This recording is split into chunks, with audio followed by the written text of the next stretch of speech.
Good afternoon students EVS का first lecture जो कि मैंने आप लोगों के पास कल सेंड किया था। एक्चुअली वो एक जस्ट इंट्रोडक्शन के बारे में मैंने आप लोगों को थोड़ा समझाने के लिए भेजा था ताकि आप लोग उसे सुन लें और जो मटेरियल मैंने भेजा हुआ है आप उसे थोड़ा पढ़ लें, तो आपको इस टॉपिक के बारे में जो बेसिक इन्फॉर्मेशन है वो सारी लगभग मिल जाए। तो इसी के लिए फिर मैंने आपके साथ एक छोटी सी वीडियो शेयर की थी कल, ताकि आप लोगों को इसकी बेसिक इन्फॉर्मेशन मिल जाए और जब हम इसको थोड़ा डिस्कस करें तो आप लोगों को प्रॉब्लम ना हो, आप इसे स्मूथली समझ सकें। बच्चों, ईवीएस का लेक्चर स्टार्ट करने से पहले मैं आप लोगों के साथ एक चीज़ शेयर करना चाहता हूँ, क्योंकि आप लोगों के जो कॉलेज के व्हाट्सएप ग्रुप हैं वो सेक्शन वाइज नहीं बने हुए हैं, वो एक कंबाइंड ग्रुप की तरह ही ट्रीट होते हैं।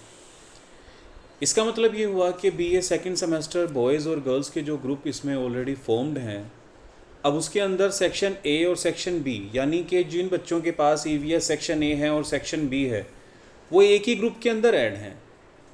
तो आप इन सब चीज़ों से परेशान मत होइएगा। अगर मैं आप लोगों को वीर शुक्र शनि इन 3 दिनों में अगर मैं आपके पास कुछ मटेरियल भेज रहा हूँ तो आप उसे भी पढ़ सकते हैं, सुन सकते हैं, देख सकते हैं। या सोमवार मंगलवार बुधवार को अनवर सर आपके साथ कुछ डिस्कस करते हैं तो आप उन्हें भी पढ़ सकते हैं, सुन सकते हैं। हम दोनों टीचर थोड़ा आपस में इस चीज़ का कोऑर्डिनेशन देखेंगे कि जो टॉपिक मैंने भेजा हो वो टॉपिक अनवर सर जो हैं वो स्किप कर दें, ताकि आप लोगों के पास एक टॉपिक आ जाए और अगले जब टीचर्स की क्लास आए तो आपके पास उस सिलेबस का अगला पोर्शन आ जाए। क्योंकि सेम पोर्शन है, कुछ इसमें एक्स्ट्रा है नहीं, तो मुझे नहीं लगता कि किसी तरीके की कोई भी परेशानी आप लोगों को इसके अंदर होगी। कल आप लोगों ने वो वीडियो देखी होगी, आज उसी टॉपिक को मैं थोड़ा कंटिन्यू करता हूँ। हालांकि कल उस वीडियो के अंदर काफ़ी हद तक वो क्लियर तो था, लेकिन मुझे ऐसा लगता है कि आप लोगों को एज ए टीचर जो टॉपिक समझाया जाता है वो आपको थोड़ा सा एक ईजी वे में कम्युनिकेट होता है। चलिए बच्चों, स्टार्ट करते हैं। आज हम इस टॉपिक को पर्यावरण के अध्ययन यानी एनवायरनमेंट स्टडी एंड इंट्रोडक्शन यानी कि प्रस्तावना को। जर्नली आप जब इस टॉपिक को पढ़ते हैं तो आपको एनवायरनमेंट के बारे में थोड़ी सी इन्फॉर्मेशन पहले से ही है। बच्चों, यहाँ पे आप एनवायरनमेंट को लेकर मत चलो, आपको एक छोटा सा एग्जांपल मैं आपको समझाता हूँ, उसी के तरीके से हम आगे बढ़ते हैं। आपने उस वीडियो के अंदर एक सेंटेंस, एक छोटा सा उदाहरण देखा होगा, उसमें एक उदाहरण दिया गया है एक पार्क का। आप उस एक पार्क के बारे में थोड़ा सा एक अज्यूम करो, एक समझो उसको कि एक पार्क है, एक पार्क के अंदर आपको क्या क्या चीज़ें देखने को मिलती हैं।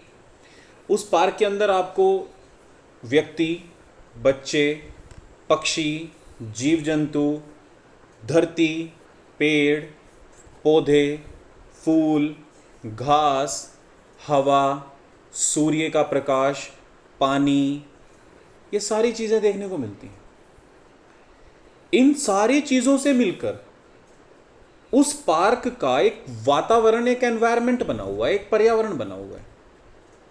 अब आप वहाँ से निकलकर अपने खेतों में जाते हैं, जैसे कि जो आपके खेत हैं, फार्म्स हैं, उनमें आप जाकर क्या देखते हैं कि बहुत खुले एरियाज़ के अंदर आपको वहाँ धरती नज़र आती है, फसलें नज़र आती हैं, ऊपर आसमान नज़र आता है, आकाश नज़र आता है, सूर्य का प्रकाश नज़र आता है, बदलते मौसम में आपको वर्षा नज़र आती है, ट्यूबवेल से बहता हुआ पानी नज़र आता है, डोल किनारों पर खड़े हुए ऊंचे ऊंचे बड़े बड़े पेड़ नज़र आते हैं, उस खेतों के अंदर घूमते हुए पशु, बैल, गायें इत्यादि दूसरे जीव जंतु नज़र आते हैं, काम करते हुए मनुष्य नज़र आते हैं। तो इन सारे प्रकार के तत्वों से मिलकर आपके उस खेत का एनवायरनमेंट बनता है।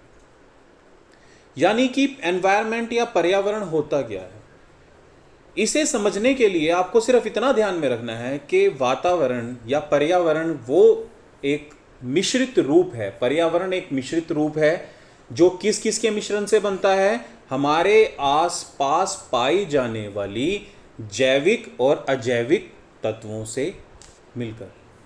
यानी पर्यावरण क्या है, हमारे आसपास फैला हुआ एक ऐसा वातावरण जिसमें सजीव और निर्जीव दोनों प्रकार के तत्वों का सम्मिश्रण हो, मिश्रण हो, इसे हम पर्यावरण कहते हैं।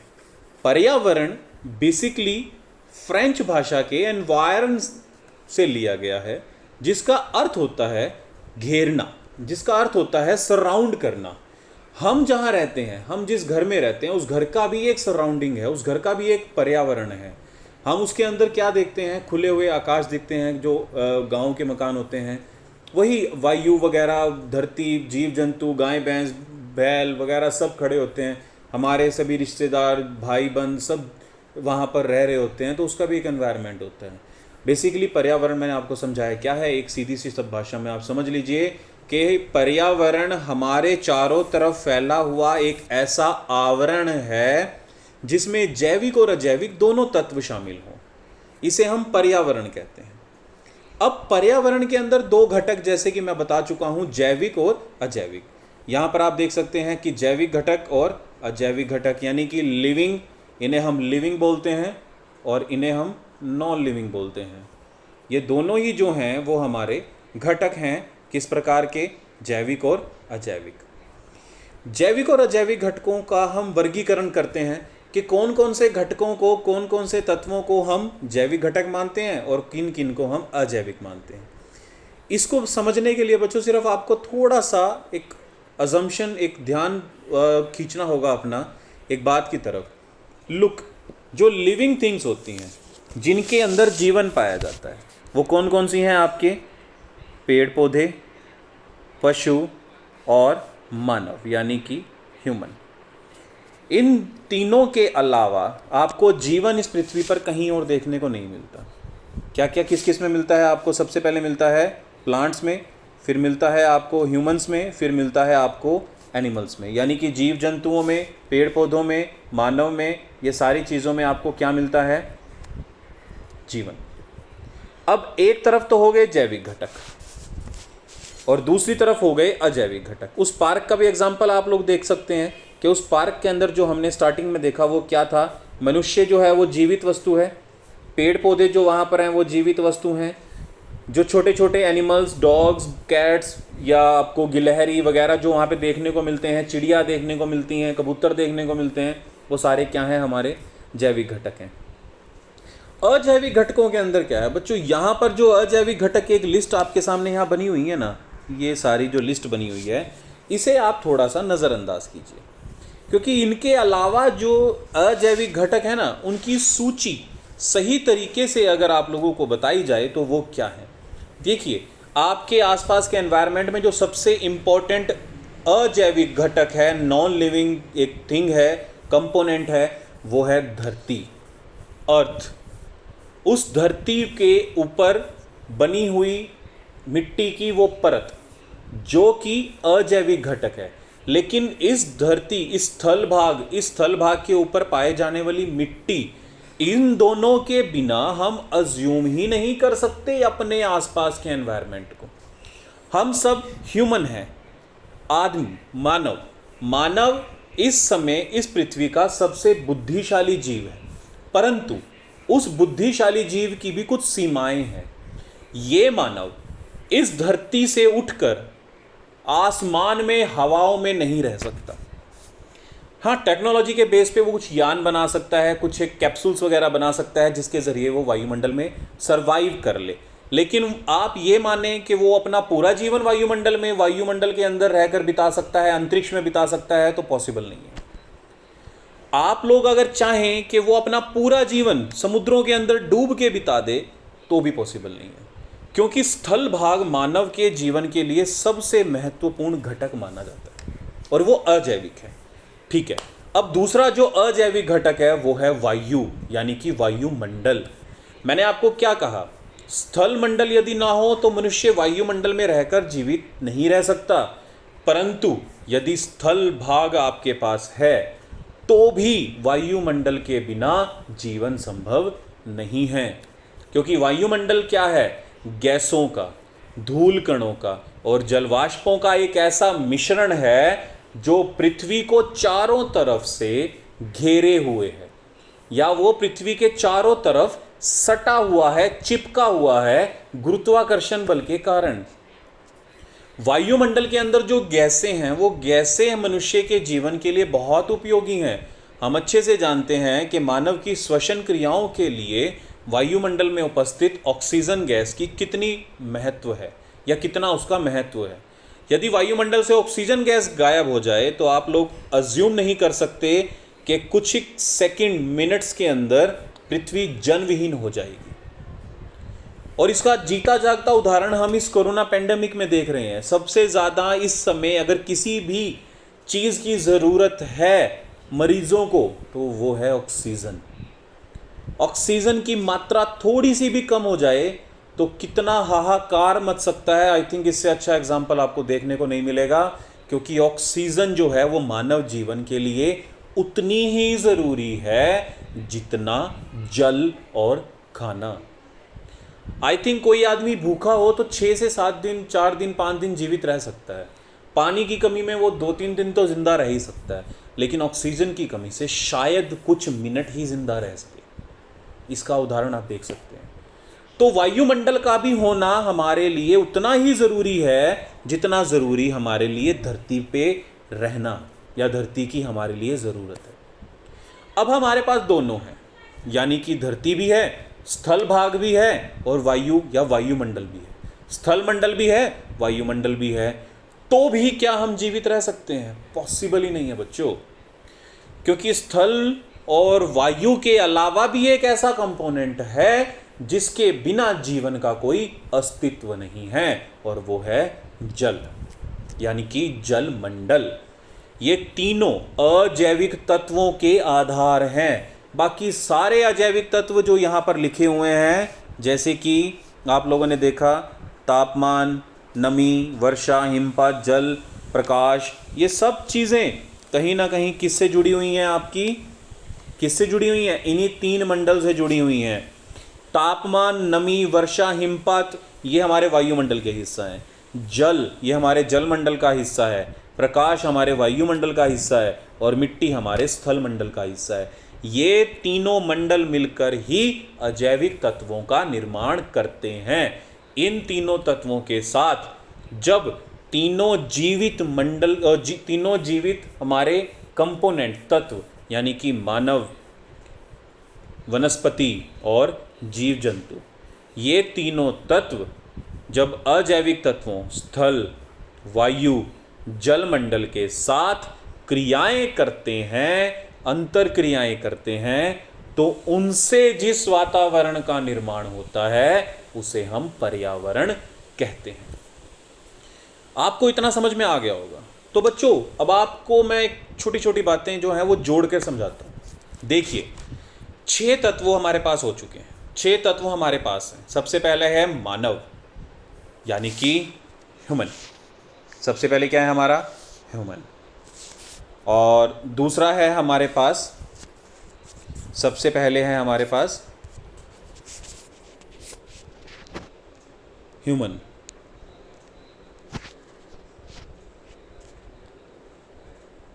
सबसे पहले है हमारे पास ह्यूमन, यानी कि मानव। आप लोगों को मैं जोड़ के दिखाता हूँ। देखिए ये जो मानव है, और एक तरफ है मानव, प्लांट्स और एनिमल, यानी कि तीनों तत्व, और दूसरी तरफ है हमारे पास लैंड, वाटर और एयर। ठीक है, इन तीनों तत्वों का जो आपस का रिलेशन है, वो रिलेशन जो है वो बहुत इंपॉर्टेंट है। किस तरह से, ये मैं आप लोगों को एक बार समझाता हूँ। आप लोगों को आई होप कि इसमें कोई प्रॉब्लम ना आए। देखिए ये 6 तत्व हैं, मानव, प्लांट्स और एनिमल्स। मानव, प्लांट्स और एनिमल। दूसरी तरफ है आपके पास land, water, air and soil. ये 7 प्रकार के तत्व किसी भी एनवायरनमेंट का जो निर्माण करते हैं। अब मैं आपको समझाता हूँ कि इनमें से अगर हमने एक को भी हटा दिया तो क्या वातावरण जीवित रह सकता है? सबसे पहले मैं यानी मानव को ही हटा देता हूँ। मान लीजिए मानव की उपस्थिति यहाँ पर ना हो, मानव की उपस्थिति वातावरण, पर्यावरण में ना हो, तो क्या होगा? सबसे पहली बात, जो प्लांट्स हैं, जो एनिमल्स हैं, इनका यूसेज कम हो जाएगा। ठीक है। और दूसरा, इस पृथ्वी के ऊपर केवल और केवल भौतिक वस्तुएं ही जीवित रह पाएंगी। उन वस्तुओं का उपयोग करने के लिए मानव नहीं होगा, यानी पर्यावरण हो या ना हो कोई अस्तित्व ही नहीं बचता। फिर हम इसमें से प्लांट्स को हटा देते हैं, यानी कि मानव तो है लेकिन प्लांट्स नहीं है। अगर आपने प्लांट्स को हटा दिया तो क्या होगा? हम अच्छे से जानते हैं कि आज के समय में ऑक्सीजन की ज़रूरत है। अगर पेड़ पौधे वनस्पति नहीं होगी तो वायुमंडल से हमें ऑक्सीजन प्रदान करने वाला कोई भी घटक नहीं होगा। वायुमंडल में एक दो प्रकार की श्वसन क्रियाएं करते हैं, एक तो बेसिकली जो मानव या ह्यूमन करते हैं, दूसरी तरफ प्लांट्स। आदमी या ह्यूमन जो है वो वायुमंडल से ऑक्सीजन लेकर हमारा क्या त्यागता है, कार्बन डाइऑक्साइड। और जो पृथ्वी पर पेड़ पौधे हैं वो आदमियों द्वारा छोड़ी हुई कार्बन डाइऑक्साइड को ग्रहण करते हैं और ऑक्सीजन छोड़ देते हैं। इन चक्र से जो वायुमंडल के अंदर ऑक्सीजन और वायुमंडल का जो स्तर है, कार्बन डाइऑक्साइड का जो स्तर है वो बना रहता है। तो प्लांट्स का होना ज़रूरी है। प्लांट्स का होना एक बात के लिए और ज़रूरी है बच्चों, क्योंकि प्लांट्स जो हैं वो वाष्पीकरण की क्रियाओं में सहायक हैं। अगर पेड़ पौधे ना हो तो कहीं ना कहीं वाष्प उत्सर्जन से वायुमंडल में जल ना जाए और वर्षा की कमी हो जाए। अगर मैं प्लांट्स और आदमियों को तो जीवित रख लेता हूँ लेकिन एनिमल्स को हटा देता हूँ। आप अच्छे से जानते हैं कि पृथ्वी के ऊपर एक खास किस्म की खाद्य श्रृंखलाएं बनी हुई हैं। खाद्य श्रृंखलाओं में से यदि हम एनिमल्स या जीव जंतुओं को हटा दें तो पृथ्वी के ऊपर केवल जीव, यानी जो हमारे दूसरे प्रकार के पौधे हैं या हमारे दूसरे जीव जंतु हैं, वो ही जीवित रह पाएंगे। अब हम इन तीनों को तो जीवित रख लेते हैं, यानी कि ह्यूमन, प्लांट्स और एनिमल। अब हम इनमें से एक एक को हटा देते हैं। अगर हमने लैंड हटा दी, धरती हटा दी, तो मैंने आपको बताया जीवित रहना मुश्किल है। वाटर की यानी जल की अनुपस्थिति में भी बहुत मुश्किल है। वायु की अनुपस्थिति में ऑक्सीजन की कमी मैंने जस्ट बताई। मिट्टी की कमी में आप प्लांट्स पैदा नहीं कर सकते। प्लांट्स नहीं होंगे तो शाकाहारी जीव नहीं होंगे, शाकाहारी जीव नहीं होंगे तो मांसाहारी जीव नहीं होंगे। ये फूड चेन है। तो आप लोगों को जस्ट इतना समझना है कि किसी भी तरीके से आप एक भी ऐसा हिस्सा इससे अलग नहीं कर सकते जिससे कि पर्यावरण बिगड़ जाए। हम अमूमन यही तो बात करते हैं कि पेड़ पौधे काट दिए तो पर्यावरण दूषित हो गया, या हमने ज़्यादा मात्रा में किसी जीव जंतुओं का शिकार कर दिया, गिद्धों का शिकार कर दिया। एक परसों मैं घर में बैठा था, एक तो बेसिकली डिस्कवरी के ऊपर जो इंडिया में गिद्ध पाए जाते हैं, वल्चर्स पाए जाते हैं, वो बेसिकली ऐसे उनकी एक एंडेंजर्ड स्पीशीज़ हो चुकी हैं। ये एंडेंजर्ड स्पीशीज़ का मतलब होता है संकट प्राय प्रजाति, यानी वो प्रजातियां जो ख़त्म होने वाली हैं, लुप्त होने वाली हैं। थोड़ा सा आप वैसे भी सोशल मीडिया यूज़र्स हैं आप सभी, तो एक व्हाट्सएप के ऊपर, एक फेसबुक के ऊपर एक स्टेटस आप लोग अमूमन देखते हैं, पढ़ते हैं, और वो स्टेटस है कि ये जो कोरोना है ये कोरोना नहीं है, बेसिकली ये 5G जो स्पेक्ट्रम है उसके प्रभाव है। 5G स्पेक्ट्रम यानी कि जो हमारे इंटरनेट की स्पीड है वो 5G लेवल तक पहुंच जाए, उसके लिए ये सारी चीज़ें हो रही हैं। ऐसा एक स्टेटस आप लोग देखते हैं। मैं क्या मानता हूँ क्या नहीं, ये बातें बाद में, लेकिन एक चीज़ आपने ये चीज़ ज़रूर देखी होगी कि हम जिन स्पेक्ट्रम्स का इस्तेमाल करते हैं, जो इंटरनेट स्पीड्स का हम इस्तेमाल करते हैं, उनका पशु पक्षियों के ऊपर बहुत गहरा इम्पैक्ट पड़ता है। और उन इम्पैक्ट की वजह से बहुत सारी प्रजातियां ऐसी हैं पक्षियों में भी जो ख़त्म हो चुकी हैं। गांव के अंदर गौरैया चिड़िया मिला करती थी, छोटी छोटी चिड़िया, सबसे पहले सुबह उसी के दर्शन हुआ करते थे गाँव के अंदर। बेसिकली अब वो ख़त्म हो गई हैं, क्योंकि उनके ख़त्म होने के दो कारण हैं। पहला है टावर, जो कि मोबाइल फ़ोन्स को ज़्यादा बेटर कनेक्टिविटी देने के लिए लगाए गए, उनसे इतनी हार्मफुल रेजेस निकलती हैं जो इन चिड़ियाओं के लिए खतरनाक है। दूसरा, गांव के अंदर पहले जो घरों का सेटअप होता था वो बड़ा अच्छा और इको फ्रेंडली होता था, कड़ियों के मकान होते थे, तो उन कड़ियों के अंदर वो गौरैया चिड़िया या दूसरे जो छोटे छोटे पक्षी होते थे ना, वो अपना घोंसला बनाकर रहते थे। गांव भी शहर की तरह परिवर्तनशील हो गए, कड़ियों के मकानों की जगह आरसी लेंटर के मकानों ने ले ली, तो वहाँ पर पक्षियों के लिए जो चिड़िया घोंसला बनाने की जो जगह थी वो ख़त्म हो गई। अब आप समझ रहे हो, वो जो चिड़िया थी वो खेतों के अंदर से वो छोटे छोटे अनाज के दाने जो वहाँ पर बिखर जाते थे उनसे अपना भरण पोषण करती थी। कई कई चिड़िया इस प्रकार की होती थी कि जो कीट पतंगे खाती थी, कीट पतंगे खाते थी तो हमारे एनवायरनमेंट के अंदर उनकी अधिकता नहीं होती थी, यानी वो इतनी ज़्यादा मात्रा में नहीं बढ़ते थे। हमने क्या किया, यूजेस किया मोबाइल फ़ोन्स, उसका इम्पैक्ट पड़ा चिड़िया पर। चिड़ियों की वजह से चिड़ियों की जो स्ट्रेंथ थी वो कम हो गई। अगर चिड़ियों की स्ट्रेंथ कम हो गई तो इंसेक्ट्स की वैल्यू बढ़ गई।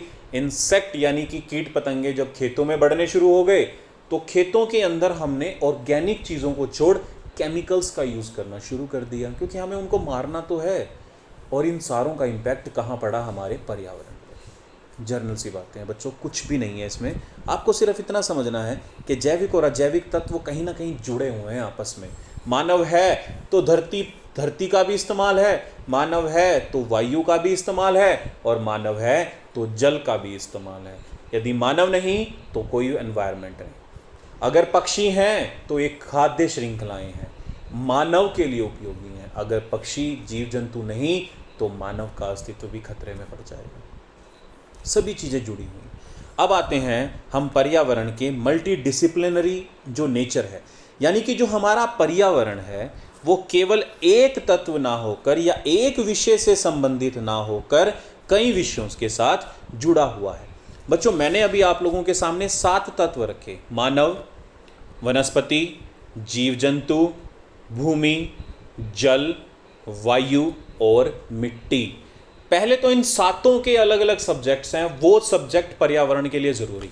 मानव जो कि समाज की सबसे छोटी इकाई है, मानव जो कि संस्कृति स्वयं विकसित करता है, मानव जो समाज का विकास करता है, मानव जो कि एक मुख्य भूमिका निभाता है, उस मानव से जुड़े हुए सारे हमारे जो विषय हैं वो पर्यावरण में पढ़े जाते हैं।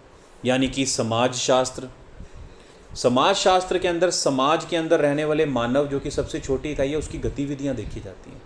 जैसे जो पहाड़ी क्षेत्रों में रहने वाले लोग हैं उनका समाज छोटा है, इको फ्रेंडली है। जो मैदानी क्षेत्रों में रहते हैं उनका समाज विस्तृत है, वो बहुत ज़्यादा मात्रा में जगह को घेरे हुए हैं। हम भी देखते हैं, हम जहाँ रहते हैं वहाँ पर लगभग खेतों की संख्या निरंतर कम होती जा रही है। वहीं जो पर्वतीय क्षेत्रों में रहते हैं वहाँ पर खेतों की संख्या बढ़ाने पर जोर दिया जाता है। वो ये सोचते हैं कि कैसे इन पर्वतों का इस्तेमाल हम खेतों के रूप में करें, लेकिन हम मैदानों में रहने वाले क्या सोचते हैं कि किस प्रकार से इन खेतों का इस्तेमाल हम नई नई इंडस्ट्रीज़ लगाने में करें, नया नया घर बनाने में करें, नया नया जोड़, नया नया बाड़ा, सड़कें, रेल, इन सब में करें। कहीं ना कहीं पर्यावरण को नुकसान पहुंचाते हैं। अगर हमारा समाज संगठित होगा, हमारा समाज शिक्षित होगा, हमारा समाज इको फ्रेंडली होगा, तो ये विध्वंस नहीं होगा, ये विनाश नहीं होगा। दूसरा, हम पढ़ते हैं प्लांट्स, वेजिटेशन के जो अलग अलग सब्जेक्ट्स हैं, वनस्पति शास्त्र, बोटनी जो है वो बेसिकली पेड़ पौधों से जुड़ा हुआ एक ऐसा सब्जेक्ट है जो कि ये बताता है कि प्लांट्स के पैदा होने के लिए क्या क्या कंडीशन ज़रूरी हैं, उनका यूज़ क्या है, किस तरह से हम इन्हें एनहांस कर सकते हैं, बढ़ा सकते हैं, एट्सेट्रा एट्सेट्रा एट्सेट्रा। फिर आते हैं हम एनिमल्स की तरफ। एनिमल्स का हम जो स्टडी करते हैं वो उनकी अलग से एक टॉपिक होता है जूलॉजी, यानी कि जो हमारे जंगलों में जो जीव जंतु वनस्पति वो प्राणी रहते हैं उनके लिए प्राणी शास्त्र होता है। सूक्ष्म जीव, बैक्टीरिया की स्टडीज़ करी जाती है, जैव प्रौद्योगिक संबंध होते हैं। ये सारे जो हम स्टडी करते हैं ये जुड़े हुए हैं हमारे एनिमल्स से, और ये जुड़े हुए हैं हमारे ह्यूमन से। अब आते हैं हमारे जो नेक्स्ट सेगमेंट की तरफ, लैंड यानी भूमि की तरफ। भूमि से जुड़े हुए जो हमारे संबंध हैं, जो हमारे विषय हैं, उनका अध्ययन करते हैं हम भौतिक विज्ञान में। भौतिक विज्ञान के अलावा लिथोस्फीयर, ज्योग्राफी एक ऐसा सब्जेक्ट है जिसका अध्ययन जो है वो एनवायरनमेंट में बहुत हेल्पफुल होता है, क्योंकि ज्योग्राफी और एनवायरनमेंट को आप अलग नहीं कर सकते। दूसरा सबसे बड़ा जो हमारा इम्पैक्ट है वो है हमारा जल, वाटर, तो उसके लिए हमारा समुद्र विज्ञान, हाइड्रो ज्योग्राफी या हाइड्रोस्फीयर का नॉलेज हमारे इस एनवायरनमेंट में यूज़ किया जाता है। एंड देन हमारा अगला है एयर का इस्तेमाल, एयर की स्टडी करी जाती है वायुमंडल के विज्ञान में। तो वायुमंडल, जल और स्थल मंडल का अलग अलग से अध्ययन किया जाता है, हम अच्छे से समझते हैं। फिर आती है सॉइल यानी कि मिट्टी, इसका अलग से अध्ययन हम बायोस्फीयर में करते हैं, जो कि काफ़ी अच्छे से चीज़ों को समझाने में, मिट्टी के निर्माण में, मिट्टी के अंदर पाए जाने वाले खास किस्म के बैक्टीरिया में और ख़ास किस्म के अपघटकों में। आप लोगों को शायद ये अंदाज़ा नहीं है कि मिट्टी के अंदर हमारी खाद्य श्रृंखला का सबसे महत्वपूर्ण जीव रहता है, उसे हम अपघटक कहते हैं, डीकम्पोजर कहते हैं। ये पूरी चेन में मैं आपको अच्छे से समझाऊंगा। तो जब आप इन सारे चीज़ों में आगे बढ़ोगे तो इसके अलावा बहुत सारे और विषय हैं जिनका हम अध्ययन करते हैं। आज हम देखते हैं कि पर्यावरण में हम देखते हैं कि हमारे आसपास कौन कौन से संसाधन हैं, कौन कौन से ऐसे वस्तुएं हैं जिनका उपयोग हम कर सकते हैं, जिनका इस्तेमाल करके हम यूज़ करते हैं नागरिकी, अभियांत्रिक और टेक्नोलॉजी का। इसके साथ साथ हम रसायन विज्ञान, भूविज्ञान, भौतिक विज्ञान, गणित, सांख्यिक, सूचना प्रौद्योगिकी, जनसंपर्क, पर्यावरण शिक्षा और पर्यावरण कानून का अध्ययन करते हैं। इसके बारे में आप लोगों को जर्नली इन सब चीज़ों को समझ में आ गया होगा कि बहुत सारे विषय हैं जिसका अध्ययन करके ही हम पर्यावरण के बारे में जानकारी प्राप्त कर सकते हैं। सो बच्चों, ज़्यादा समझने की और परेशान होने की ज़रूरत नहीं है। ये एक ऐसा टॉपिक है जिसको हम जर्नली भाषा में लेकर चले ना तो बहुत अच्छे से समझ में आता है। सो अभी तक हमने देखा कि हमारा जो ह्यूमन फैक्टर है, जो हमारे यहाँ पर वायुमंडल है, हमारे जो जल मंडल है, स्थल मंडल है, भूमि के ऊपर मिट्टी, प्लांट्स, एनिमल, एक मिला जुला एनवायरनमेंट है। कहते हैं पर्यावरण को प्रदूषित मत करो। पर्यावरण को प्रदूषित करने के लिए आपको कुछ ऐड करने की ज़रूरत नहीं होती है, आप कुछ निकाल लो तो वो पर्यावरण अपने आप प्रदूषित हो जाता है। कहते हैं ना, कुछ चीज़ खराब करनी हो तो उसमें ये मिला दो। आप पर्यावरण को अगर खराब करने के बारे में सोच रहे हो तो आपको कुछ ऐड नहीं करना है, आपको उसमें से कुछ निकाल लेना है। इन सातों में से कुछ भी एक तत्व आप निकाल लो, कुछ भी निकाल लो। ह्यूमन, प्लांट्स, एनिमल्स में से आप सिर्फ चूहों को निकाल दो। सिर्फ चूहों को निकाल दोगे, एनवायरनमेंट दूषित हो जाएगा। आप सांपों को निकाल दो तो एनवायरनमेंट दूषित हो जाएगा। पौधों को हटा दो तो एनवायरनमेंट दूषित हो जाएगा, क्योंकि ये प्रत्यक्ष और अप्रत्यक्ष रूप से एक दूसरे से जुड़े हुए हैं। आपको इस बात का अच्छे से ध्यान में रखना है। आज के लिए हम आई थिंक इतना ही डिस्कस करते हैं, और नेक्स्ट लेक्चर के अंदर हम पर्यावरण अध्ययन का स्कोप और बाकी का जो कंटेंट है उसके बारे में डिस्कस करेंगे। अगर हमारे दूसरे साथी अनवर सर जी ने अगर ये आपको स्कोप करवा दिया तो नेक्स्ट टाइम मैं आप लोगों को उससे आगे का पोर्शन जो है वो कवर करवाऊँगा। सो टिल देन स्टूडेंट्स, आपके पास जो मटेरियल है आप उसे पढ़ें। आपके लिए एक छोटा सा काम रहेगा, आप सभी बच्चे नोट्स प्रिपेयर कीजिए ईवीएस के लिए। हम आपको 5 से 7 क्वेश्चंस या 5 से 7 चैप्टर्स जो हैं वो क्वेश्चन के फॉर्मेशन में इस तरह से करवाएंगे कि जब आपसे पेपर में क्वेश्चन पूछे जाएं तो आप उनका अच्छे तरीके से आंसर करें। सबसे इंपॉर्टेंट चीज़ जो है वो है छोटे क्वेश्चंस। छोटे क्वेश्चंस आपको अच्छे से समझ में आने चाहिए। तो आज के लिए 2-3 छोटे क्वेश्चन मैं आपको बोलता हूँ, आपको नोट डाउन करें, उनका आंसर ढूंढने की कोशिश करें। इस PDF फाइल से आपको मिलेंगे। सबसे पहला छोटा क्वेश्चन आप लिखिए, पर्यावरण किसे कहते हैं? पर्यावरण किसे कहते हैं?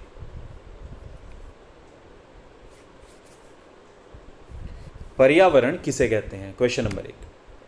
पर्यावरण के 2 प्रमुख घटकों के नाम लिखें। पर्यावरण के 2 प्रमुख घटकों के नाम लिखें। क्वेश्चन नंबर 3, जैविक घटकों के बारे में विस्तार पूर्वक समझाएं। क्वेश्चन नंबर 4, अजैविक घटकों के बारे में संक्षिप्त विवरण दें। क्वेश्चन नंबर 5, पर्यावरण के